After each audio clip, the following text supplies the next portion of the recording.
Good afternoon guys. आज हम एक बड़े इंटरेस्टिंग टॉपिक पे वीडियो देखने जा रहे हैं और मैंने सामने बोर्ड पे मैटर लिखा हुआ है, उस बोर्ड से हम शुरू करते हैं। कई बार हम जैसे is to, am to, are to, were to, will have to, will be to, will be, will having, will be having to, इस प्रकार के सेंटेंस जो है कई बार हम देखते हैं और उन सेंटेंस को जब हम देखते हैं तो हम थोड़े से पजल भी हो जाते हैं कि क्या इसकी सेंस होगी, कैसे इसको पढ़ेंगे, किस प्रकार के सेंटेंस को कैसे बनाना पड़ेगा।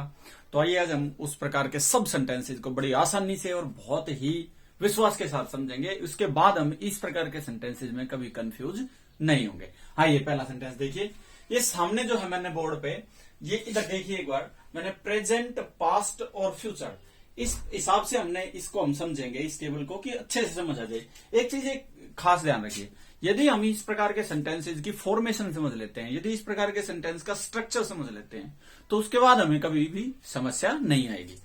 पहले तो एक बार ये सेंटेंसेस देखिए, यहां मैंने सामने सेंटेंसेस लिखे हुए हैं। मैंने सेंटेंस लिखा है मुझे सोना है, दूसरा सेंटेंस मैंने लिखा है मैं सोने वाला हूं, और तीसरा सेंटेंस मैंने लिखा है मैं सोने जा रहा हूं। ऐसे रहा हूं कर लेते हैं इसको, रही हूं की बजाय मैं सोने जा रहा हूं।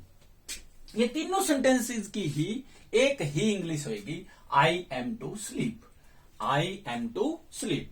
देखिए जैसे मैंने पहले सेंटेंस में कहा मुझे सोना है, तो ये देखिए मैंने यहां लिखा हुआ है, ये विश, मेरी इच्छा है भाई सोने की, या मैं सोने वाला हूं, या मैं सोने जा रहा हूं। इसमें मेरा प्लान है, मेरी योजना है कि मैं इस समय सोने वाला हूं या इस समय सोने जा रहा हूं, या मुझे सोना है। अब देखिए कोई भी इच्छा मेरे मन की है, मैं कुछ भी सेंटेंसेस को बोलता हूं, या आपकी इच्छा है कि मुझे पानी पीना है, मुझे स्कूल जाना है, मुझे ट्रिप पे जाना है, मुझे आइसक्रीम खानी है, मुझे पिज्जा खाना है, इस प्रकार की बातें हम बोलते हैं। कई बार बहुत से सेंटेंस बोलते हैं, लेकिन उनकी इंग्लिश क्या होगी?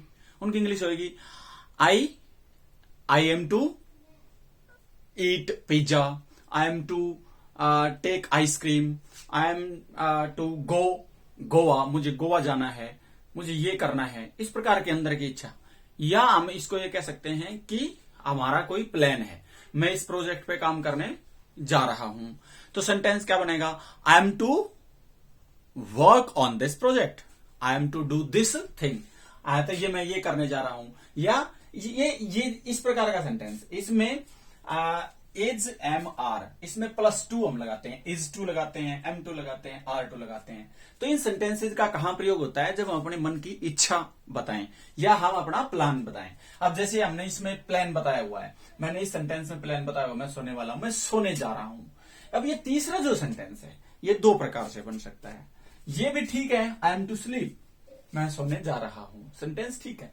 और ये सेंटेंस भी ठीक है, I am going to sleep, मैं सोने जा रहा हूं। यानी इन तीनों ही सेंटेंसेस की एक इंग्लिश होती है, लेकिन इसको हम दो प्रकार से बना सकते हैं, I am to sleep, I am going to sleep. अब जो है ये नीचे जो है, इसे ये सेम स्ट्रक्चर यूं का यूं यदि हम बात करें तो ये पास्ट टेंस में भी होता है। ये मैंने तीनों सेंटेंस पास्ट के लिखे हुए हैं, एक बार समझ आ जाएगा, इन दोनों को बाद में समझेंगे ये समझ आ जाएगा। सॉरी, ये जो है तीनों सेंटेंस मैंने सेम ऊपर वाले लिखे हुए हैं। केवल था, उसे नाचना था, यानी उसकी नाचने की इच्छा थी, यानी ये विश थी उसकी नाचने की, उसका। फिर उसके बाद उसे वह नाचने वाली थी, यानी उसका प्लान नाचने का था, या वह नाचने जा रही थी, यानी थोड़ी देर बाद नाचने जा रही थी। तो इस दोनों ही प्रकार, इस तीनों ही सेंटेंसेस की एक ही इंग्लिश होगी। जैसे ऊपर हमने एक बनाई थी, she was to dance, she was to dance, वह नाचने वाली थी, वह नाचने जा रही थी, या उसे नाचना था। अब देखिए, लेकिन ये तीसरा जो सेंटेंस हमने जैसे ऊपर बनाया था, इसकी हम दो इंग्लिश बना सकते हैं। First, she was to dance, और she was going to dance, she was going to dance. तो ये जो है ये दो प्रकार से हम इस सेंटेंस को बना सकते हैं। अब ये पास्ट का सेंटेंस था, यानी पास्ट में आपने कोई विश बतानी है, अपने मन की इच्छा कोई जाहिर करनी है, या कोई अपना प्लान बताना। पास्ट में जो हमने बताया था उसके लिए हम और वाज टू और वर टू का यूज करते हैं। जैसे मैंने यहां पे ये वाज टू का यूज किया हुआ है इस सेंटेंस में, was going to, was going to का यूज किया हुआ। अब ये सेम हमने ये पास्ट के बारे में, ये पास्ट वाला केवल फर्स्ट वाला यहां पे किया और केवल फर्स्ट वाला यहां पे किया। अभी फ्यूचर में उसी प्रकार से फर्स्ट वाला हम देखते हैं, यानी उसमें विल बी टू, प्रेजेंट में is to am to are to, past में वाज टू वर टू, और फ्यूचर में विल बी के साथ हम टू लगाते हैं। कैसे? जैसे सेंटेंस, पहला ही सेंटेंस है, उसे तैरना होगा। देखिए अभी हम वैसे तो देखें इस सेंटेंस को, उसे तैरना होगा यानी कंपल्सन के रूप में हम प्रयोग कर सकते हैं। और कंपल्सन के रूप में यदि हम यूज करें इस सेंटेंस का, यदि कंपल्सन के रूप में हम यूज करें तो जो है सेंटेंस विल हैव टू लिखना पड़ेगा अपने को। लेकिन अभी हम कंपल्सन का चर्चा नहीं कर रहे, यानी वह वहां जाएगी और वहां जाने के बाद उसका तैरने का मन कर जाएगा, जैसे मैं कहूं, या वह वहां जाएगी और वहां जाके उसका प्लान होगा कि वो तैरे। इसलिए इस प्रकार के सेंटेंस में ऐसा बोलते हैं, वो ऐसा बोलेंगे हम, उसे वहां तैरना होगा, उसे वहां तैरना होगा, ये वहां तैरना होगा। कोई आपस में बातचीत चल रही है हमारी, वो कहता है कि नहीं नहीं वो नहीं तैरेगी, मैं कहूंगा नहीं नहीं वहां जाके उसका मन करेगा, उसे वहां तैरना होगा, उसे वहां तैरना होगा। तो इस प्रकार से सेंटेंस में, तो यदि वो सेंटेंस कंपल्सन का नहीं है, यदि वो सेंटेंस इच्छा का है या प्लान का है, तो होगा तो उस सेंटेंस को हम ऐसे बनाएंगे, he will be to swim, he will be to swim, उसे तैरना होगा। देखिए तीनों सेंटेंस, उसे तैरना होगा, वह तैरने वाली होगी, ये सेंटेंस वाली, इसको हम तैरने वाला होगा, उसे तैरना होगा, वह तैरने वाला होगा, और वह तैरने जा रहा होगा। तीनों ही सेंटेंस जो है, एक इंग्लिश है, he will be to swim, he will be to swim.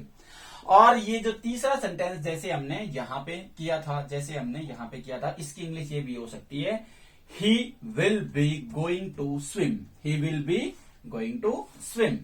तो इस प्रकार से वह तैरने जा रहा होगा। तो ये तीनों ही जो है टेंसेज में हमने कैसे is to am to are to का यूज करते हैं, कैसे वाज टू वर टू का, कैसे विल बी टू का यूज करते हैं। अब हम दूसरे प्रकार के सेंटेंसेज को देखते हैं। दूसरा, ये हैज और हैव के बाद यदि टू आता है तो वो कंपल्सन का सेंटेंस होता है, ध्यान रखना। वो ये मैंने दूसरा सेंटेंस ये बनाया हुआ है, ये वाला, मुझे सोना पड़ा, क्या इंग्लिश बनाएंगे, आई हैव टू स्लीप, मुझे सोना पड़ा। और यदि पास्ट में बनाएंगे तो ये हैड टू है, ये हैड टू, ये सेंटेंस है, उसे नाचना पड़ा था, क्या इंग्लिश बनाएंगे, इसे नाचना पड़ा था, she has to dance, she has to dance, ये सेंटेंस, उसे नाचना पड़ा था।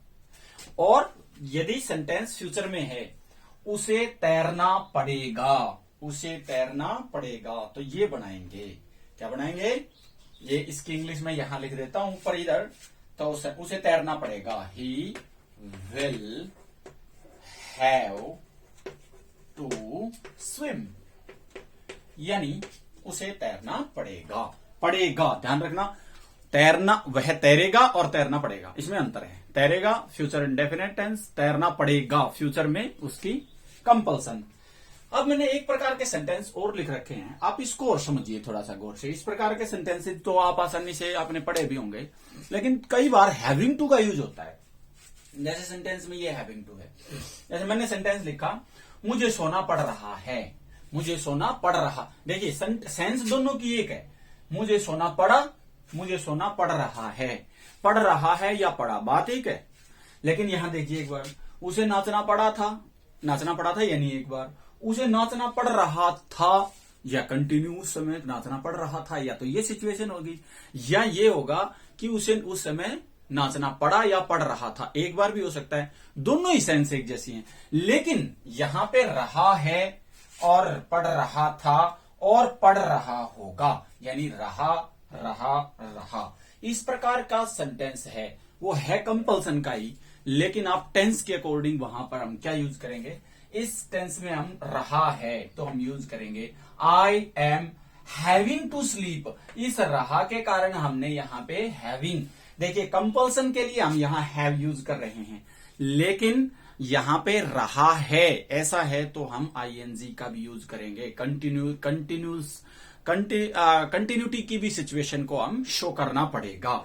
अब देखिए यहां पे भी है रहा था, तो रहा था तो क्या सेंटेंस बनाया हमने, सी वॉज हैविंग टू डांस, उसे नाचना पड़ रहा था, से नाचना। और तीसरी प्रकार का सेंटेंस, ये मैं यहां सेंटेंस लिखता हूं, ये सेंटेंस हम अपने सामने है। तीसरी प्रकार का सेंटेंस, ये तीसरी प्रकार का सेंटेंस जो है ये हमारा होगा।